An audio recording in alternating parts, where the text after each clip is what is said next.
Bom dia, gente. Então, estamos fazendo mais uma live, a 26ª live. É isso mesmo, estamos na 26ª já, tá? E nós estamos aqui falando sobre o livro Conversando com Deus, número 2. E aí, estamos lendo. Ontem a gente leu bastante coisa sobre educação de filhos, tá? E hoje nós vamos para frente, continuando a nossa leitura, né? Leituras que fazem a gente evoluir em nossos conceitos, nossos padrões mentais, né? Vamos lá então, gente. 6:04. O que significa ser honesto, responsável, justo? Quais são as implicações? O que significa 2 mais 2 é 4? Quais são as implicações? As sociedades muito evoluídas incentivam todas as crianças a descobrir e criar essas respostas para si mesmas, mas isso levaria ao caos, ao contrário das condições não caóticas sob as quais vocês vivem. Está bem.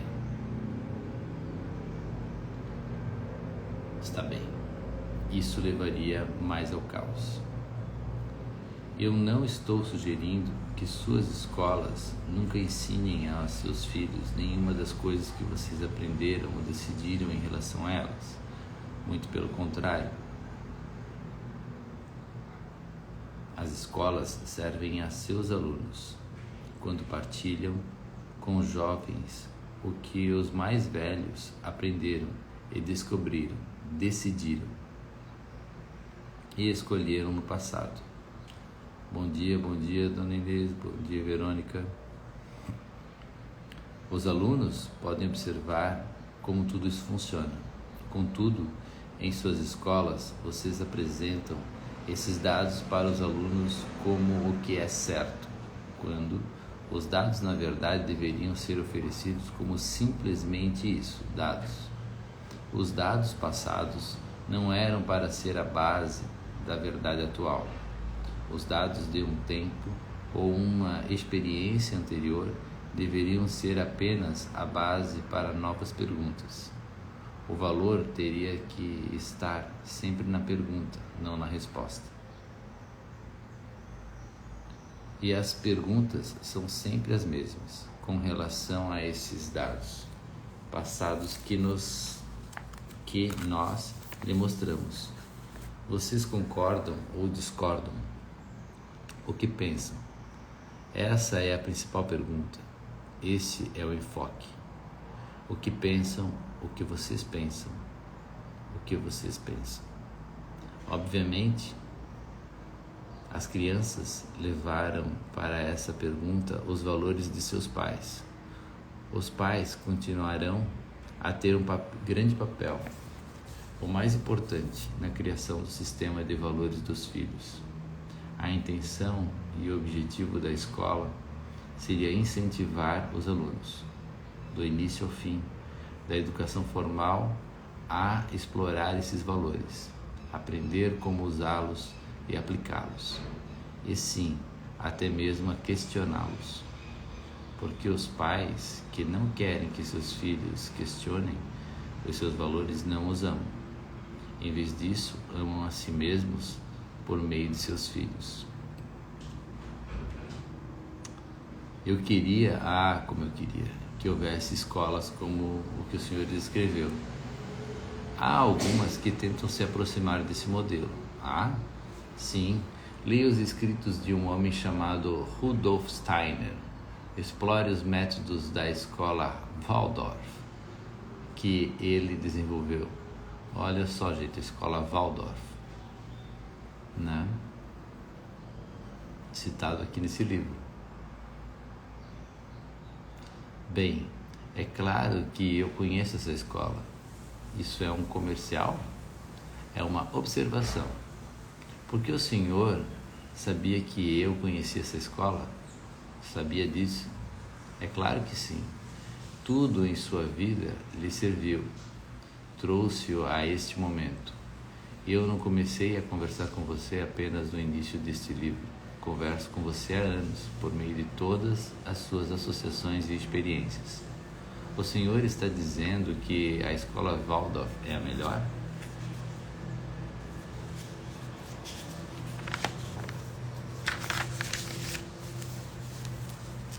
Não, estou dizendo que é um método que dá certo, de acordo com o lugar em que vocês dizem, como raça humana, que desejam chegar, fazer e ser.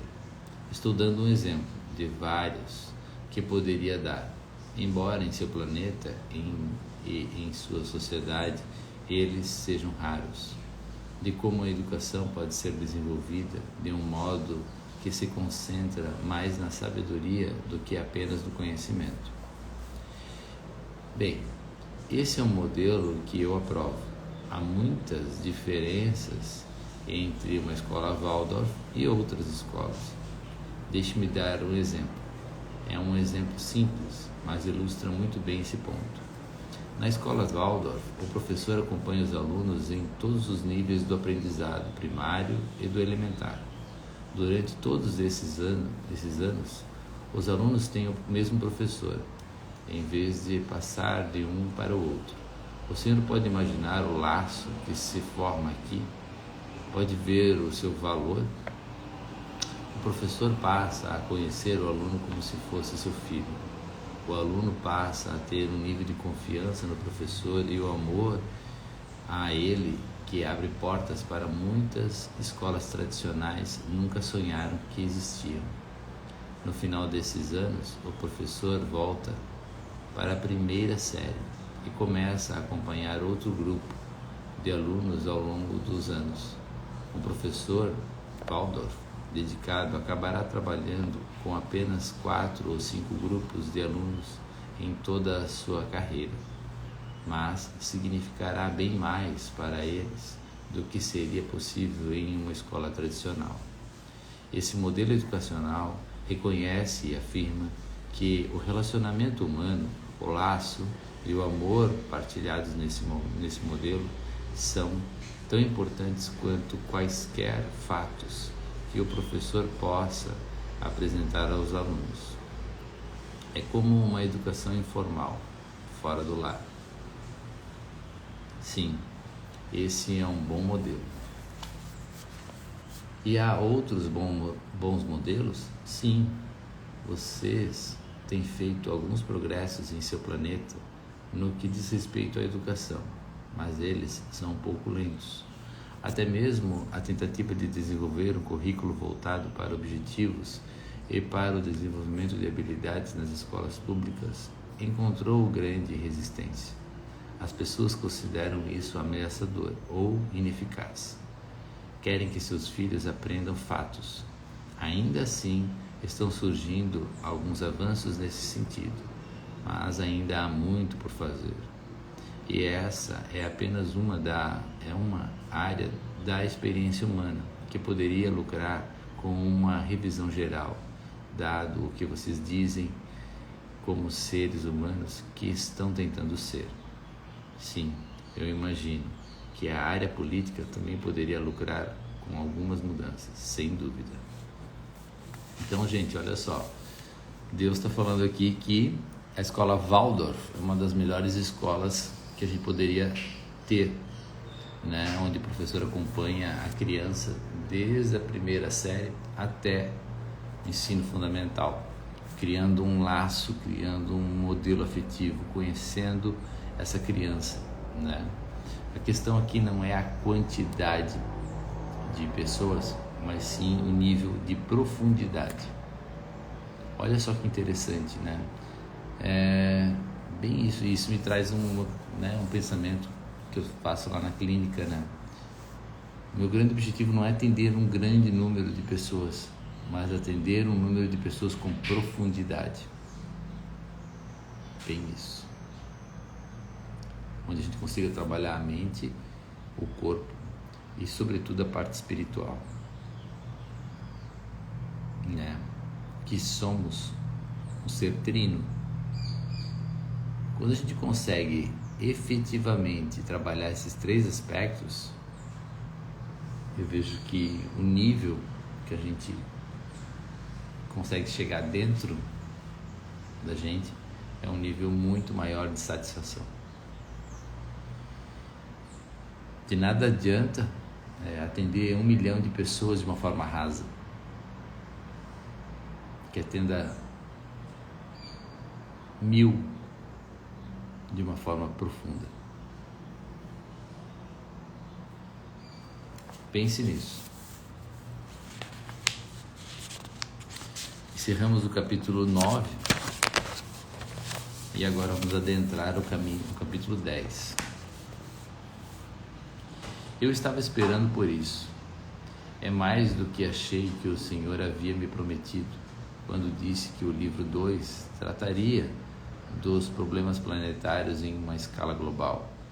Então, podemos começar a examinar a nossa política humana com uma pergunta que pode parecer elementar. Como pode parecer elementar? Nenhuma pergunta é sem mérito ou sem valor. As perguntas são como as pessoas. Essa foi ótima.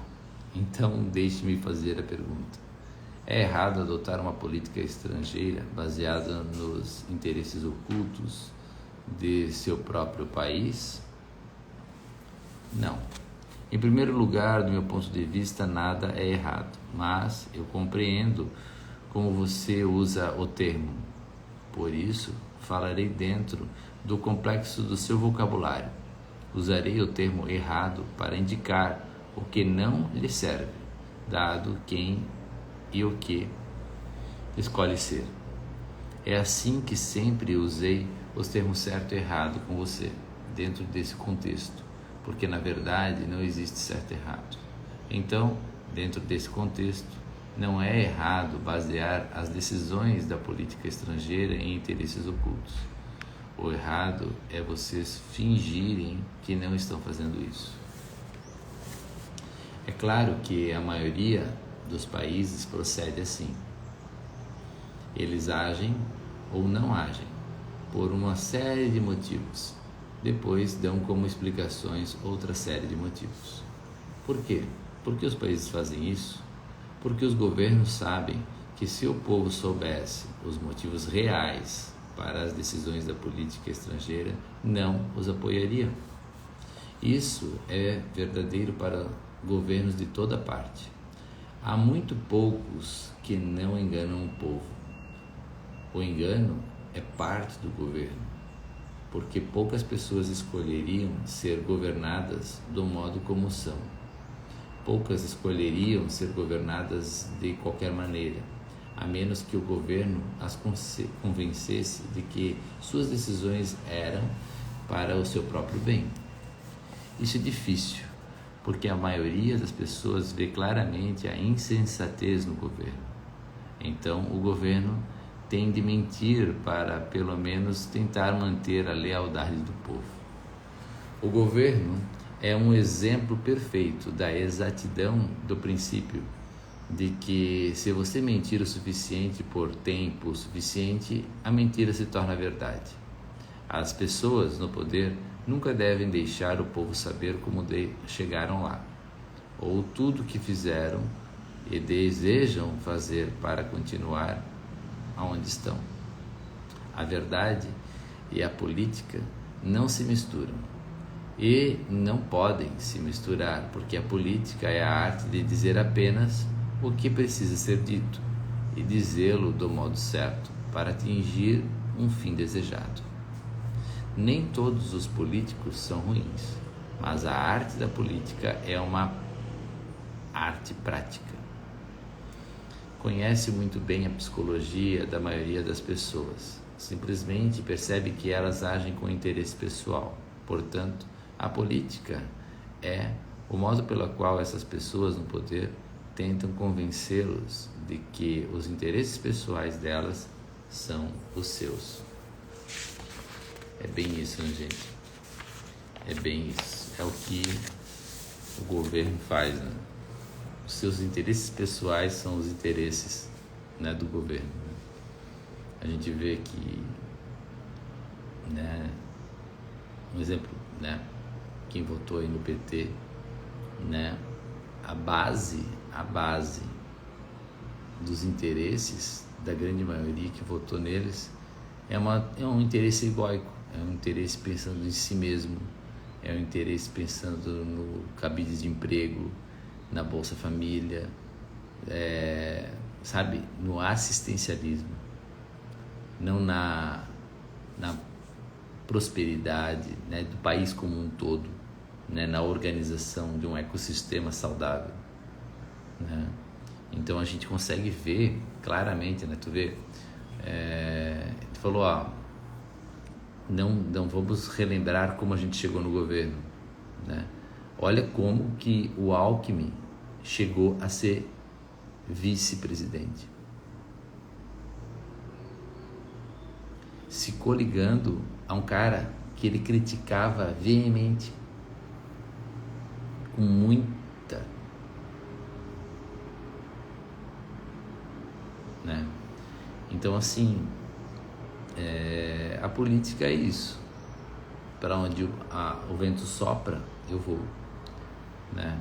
Não se tem ética, né? Não se tem uma responsabilidade em sua fala, não se tem uma hombridade, né? Então eu vejo que essa política que está aí, né, ela não tem base nenhuma de governança, né? Ela é simplesmente dar o que eles pedem, né? E quanto mais aliados, o que são aliados? Que ganham algo para se tornar aliados. Eles não estão ali em prol do todo, eles estão ali para ganhar o pão de mortandela, né? Então esse tipo de governo que hoje impera no nosso país e em vários países, né? Que é o governo pautado no caos, né? Então a gente está falando sobre governo, né? Por isso que eu estou abrindo sobre isso, né? Vamos lá. Os governos compreendem o interesse pessoal. É por isso que são muito bons em criar programas que dão coisas para o povo. Olha só. Originalmente, os governos tinham funções muito limitadas. Seu objetivo era simplesmente preservar e proteger. Então, alguém acrescentou prover. Quando os governos começam a ser os provedores do povo, assim como seus protetores, começaram a criar a sociedade, em vez de preservá-la. Mas os governos não estão fazendo apenas o que as pessoas querem. Não estão meramente fornecendo o mecanismo através do qual as pessoas provêm a si mesmas do necessário em uma escala social. Por exemplo, na América, damos muito valor à dignidade da vida humana, à liberdade individual, à importância da oportunidade, à santidade das crianças. Por isso, aprovamos leis e pedimos ao governo para criar programas para dar aposentadoria aos idosos, para eles poderem manter sua dignidade depois de seus anos produtivos, para garantir oportunidades iguais de emprego e moradia para todos, até mesmo aqueles diferentes de nós, ou de cujo estilo de vida discordamos, para garantir, através das leis do trabalho infantil, que as crianças de um país não se tornem escravas desse país. Que nenhuma família com filhos deixe de ter satisfeitas as suas necessidades básicas para viver com dignidade, de alimentação, vestuário e moradia. Essas leis têm um efeito positivo em sua sociedade. Contudo, ao satisfazer as necessidades das pessoas, você precisa tomar cuidado para não privá-las de seu maior bem, o exercício do poder pessoal, da criatividade individual e da ingenuidade sincera que lhes permite perceber que podem prover a si mesmas do necessário. Esse é um equilíbrio delicado que deve ser mantido. Vocês parecem saber apenas como ir de um extremo ao outro. Ou querem que o governo faça tudo para o povo, ou querem acabar no futuro com todos os programas de governo e invalidar todas as leis governamentais. Sim, e o problema é que há muitos que não podem prover a si mesmos do necessário em uma sociedade que costuma dar as melhores oportunidades de vida àqueles que têm as credenciais certas, ou talvez não têm as erradas, que não podem prover a si mesmos do necessário em uma nação em que os senhorios não alugam imóveis para grandes famílias grandes. As empresas não promovem as mulheres. A justiça é frequentemente uma consequência do status. O acesso à medicina preventiva é limitado àqueles com renda suficiente e em que muitas outras discriminações e desigualdades existem em uma grande escala. Então, os governos devem substituir a consciência do povo. Então, os governos devem substituir a consciência do povo? Não, os governos são claramente a consciência do povo. É através dos governos que o povo tenta, espera e decide corrigir os males da sociedade. O que você disse está certo. Contudo, eu repito que vocês devem tomar cuidado para não se sufocar em leis que tentam garantir ao povo uma chance de respirar. Vocês não podem fazer leis para impor a moralidade ou a igualdade. O que é preciso é mudar a consciência coletiva, não reforçá-la. O comportamento e todas as leis e todos os programas de governo devem surgir do ser um verdadeiro reflexo de quem vocês são.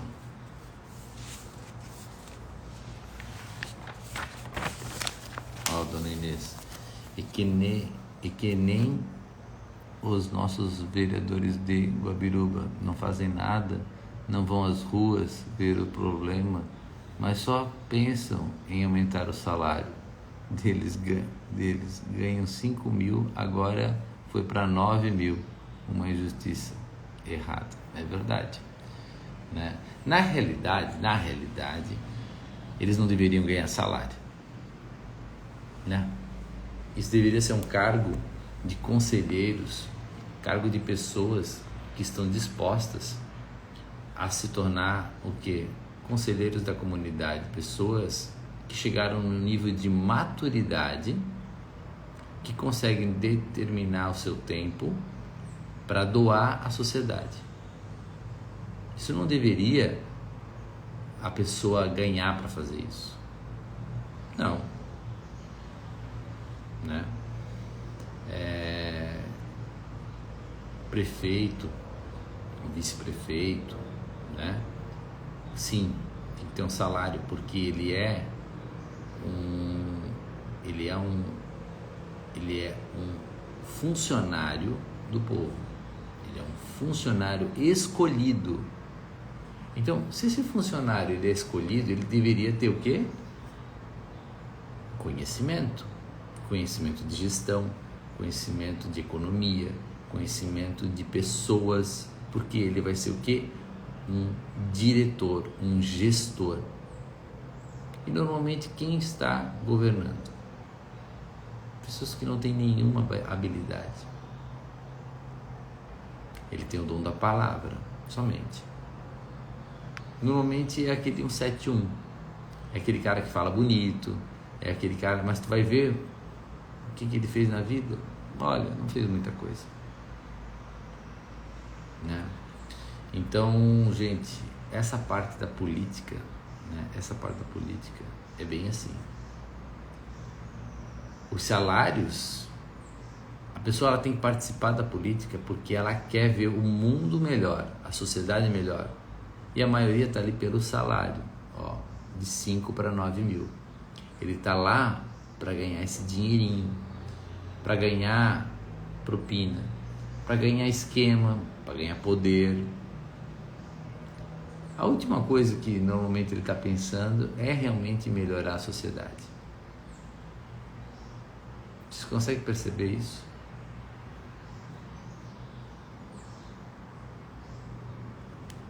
É por isso que a gente está desse jeito. Assim, para a gente conseguir ter uma mudança fácil e rápida, era só fazer assim, ó. Todo filho de político tem que estudar em escola pública. Ponto. Todo filho de político bota em escola pública. Tu tens teu filho em escola particular. Então tu não vais poder se candidatar, não vais poder assumir um cargo público. Por quê? O que vai fazer? Vai forçar as pessoas que estão nos cargos públicos a melhorar as escolas. Consegue entender? Bom dia, Marcos. Vai melhorar as escolas. É só fazer isso. Mas por que não é feito? Pode ver. A grande maioria, 99% dos filhos dos políticos não estão aonde? Aonde é produto da governança deles, que é nas escolas públicas. Não adianta, gente. Tu só vai fazer, o ser humano ele tem uma coisa dentro dele que é o egoísmo. Ele vai fazer para ele, para a família dele, depois para os amigos dele, para os conhecidos e depois para quem não conhece. Se não for colocado práticas dessa maneira, não vai para frente. Não vai para frente.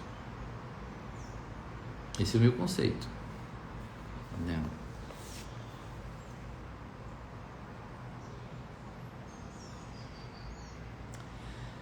As leis da nossa sociedade realmente refletem quem nós somos. Elas dizem para todos, é assim que é aqui na América. É assim que os americanos são. Na melhor das hipóteses, talvez. Mas, mais frequentemente, suas leis são a afirmação do que aqueles no poder acham que vocês deveriam ser, mas não são. As minorias da elite, entre aspas, instrui as maiorias ignorantes através da lei. Exatamente. O que há de errado nisso? Se uns poucos dos melhores e mais brilhantes entre nós desejam examinar os problemas da sociedade e do mundo e propor soluções, isso não serve a muitos? Depende dos motivos dessas minorias e de sua clareza. Geralmente nada serve mais às maiorias do que deixá-las se governarem. Anarquia. Isso nunca deu certo. Você não pode progredir e tornar-se grande quando o governo está sempre lhe dizendo o que fazer. Poderia ser argumentado que o governo, quero dizer, a lei pela qual escolhemos nos governar, é um reflexo da grandiosidade ou ausência dela da sociedade, que as grandes sociedades têm grandes leis. Em uma quantidade muito pequena, porque nas grandes sociedades muito poucas leis são necessárias. Ainda assim, as sociedades verdadeiramente sem leis são sociedades primitivas, em que o poder é direito. O poder é direito. As leis são a tentativa do homem de nivelar o campo de ação, garantir que o que é realmente certo prevalecerá, a despeito da fraqueza ou da força, sem códigos de comportamento com os quais todos nós concordamos como poderíamos coexistir. Eu não estou sugerindo um mundo sem códigos de comportamento, sem acordos. Estou sugerindo que seus acordos e códigos se baseiam em uma compreensão maior e em uma definição melhor do interesse pessoal. O que a maioria das leis realmente diz é o que os mais poderosos entre vocês têm como seus interesses ocultos. Vamos ver um exemplo: o fumo. Agora a lei diz que vocês não podem plantar e usar um certo tipo de erva, maconha, porque segundo o governo lhes diz, ela não é boa para vocês. Contudo, o mesmo governo diz que pode se plantar e usar outro tipo de erva, o tabaco. Não porque é bom para vocês, de fato, o próprio governo diz que é ruim, mas presumivelmente porque vocês sempre fizeram isso. O verdadeiro motivo pelo qual a primeira erva é proibida e a segunda liberada não tem nada a ver com a sua saúde. Tem que ver com a economia, isto é, com o poder. Portanto, suas leis não refletem o que a sua sociedade pensa de si mesmas e deseja ser, reflete onde está o poder. Isso não é justo. O Senhor escolheu uma situação em que as contradições são visíveis. A maioria das situações não é assim, pelo contrário, a maioria é. Então, qual é a solução? Ter o mínimo de leis, que são realmente limites possíveis. O motivo de a primeira erva ser proibida é apenas aparentemente a saúde. A verdade é que a primeira erva não vicia mais e não representa um risco maior para a saúde do que os cigarros ou o álcool, ambos protegidos por lei. Então, por que não é permitida? Porque se fosse plantada metade das plantações de algodão e dos fabricantes de nylon,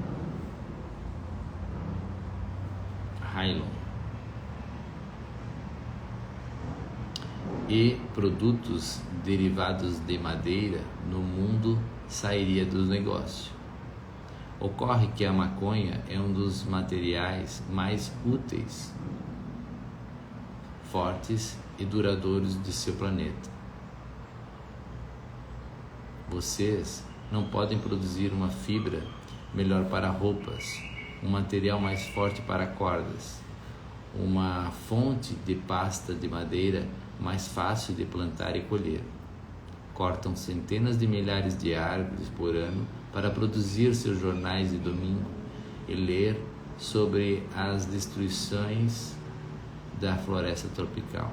A maconha poderia fornecer-lhes milhões de jornais de domingo, sem que fosse preciso cortar uma só árvore.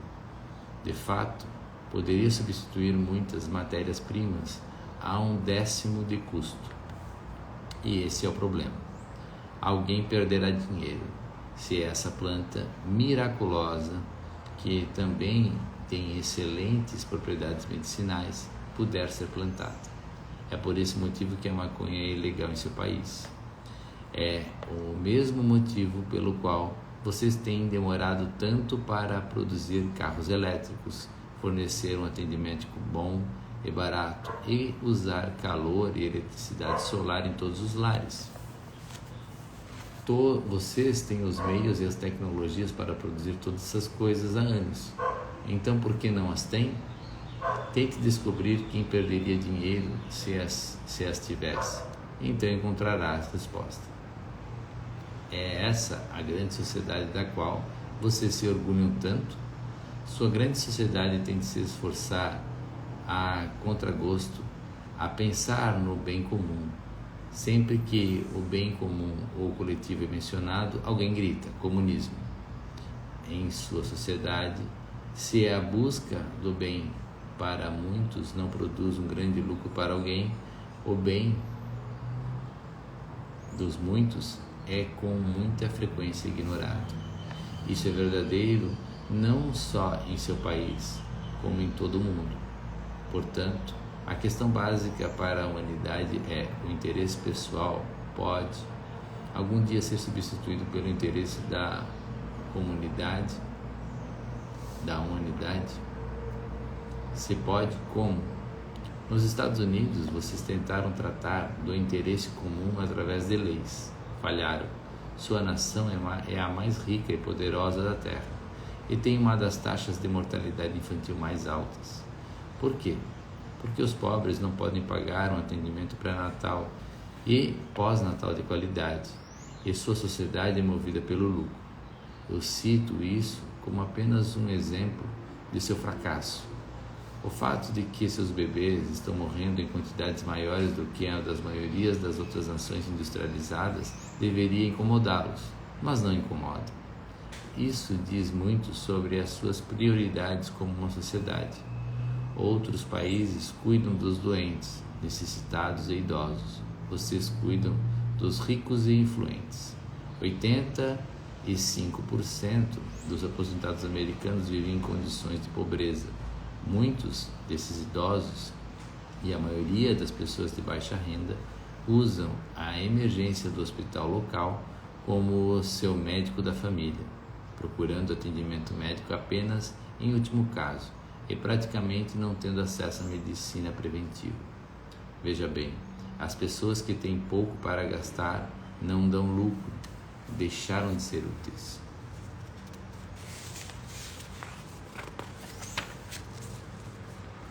E essa é a sua grande sociedade.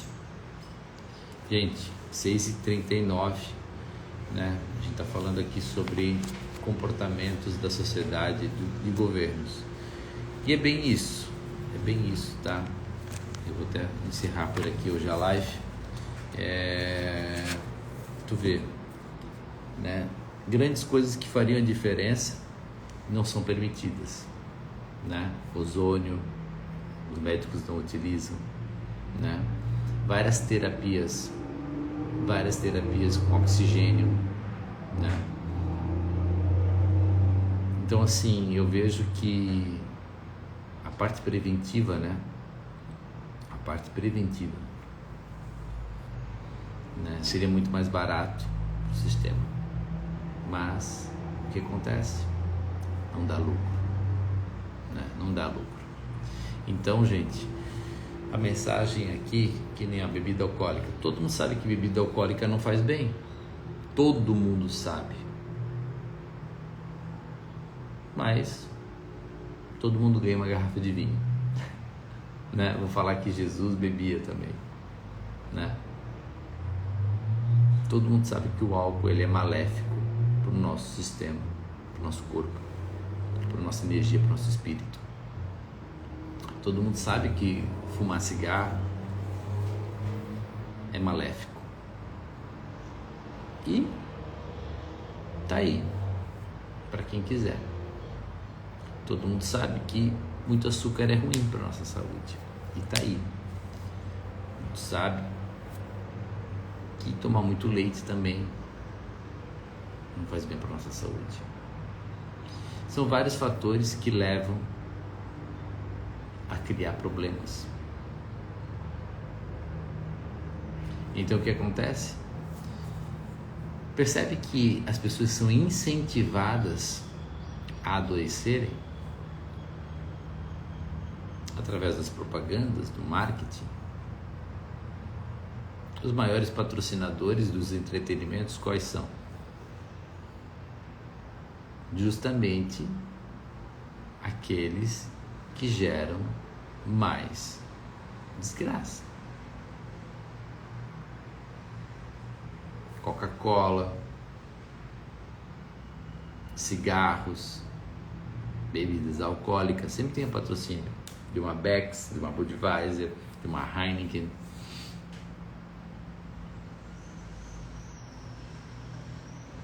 É difícil tu não ver uma desgraça que não tem álcool no meio.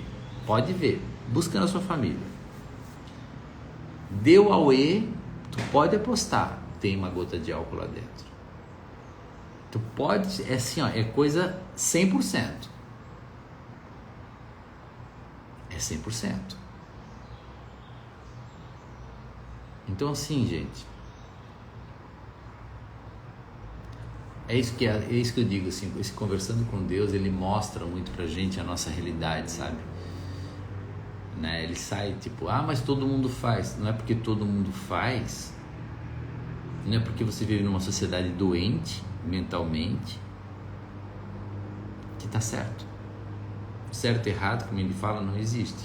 Mas para onde você quer chegar, ser um ser mais evoluído, com maior saúde, com maior energia, se sentindo mais amado e poder amar mais, são hábitos que vão te levar para outro caminho. Você está poluindo todo o teu corpo. E hoje, através, se você for falar com qualquer nutrólogo, se você for falar com qualquer especialista, um cara que é um cientista, um cara que sabe o que está falando, que estuda, tu vai olhar o teu sangue, vai ver o teu campo áurico. Quando você toma um gole de álcool, você já quebra o seu campo áurico, a sua proteção. Você sabia disso? Quando você toma uma gota de álcool, você quebra o seu campo áurico de proteção. E daí o que acontece? Você já sabe, né? Pensamentos baixos do eu inferior começam a acontecer.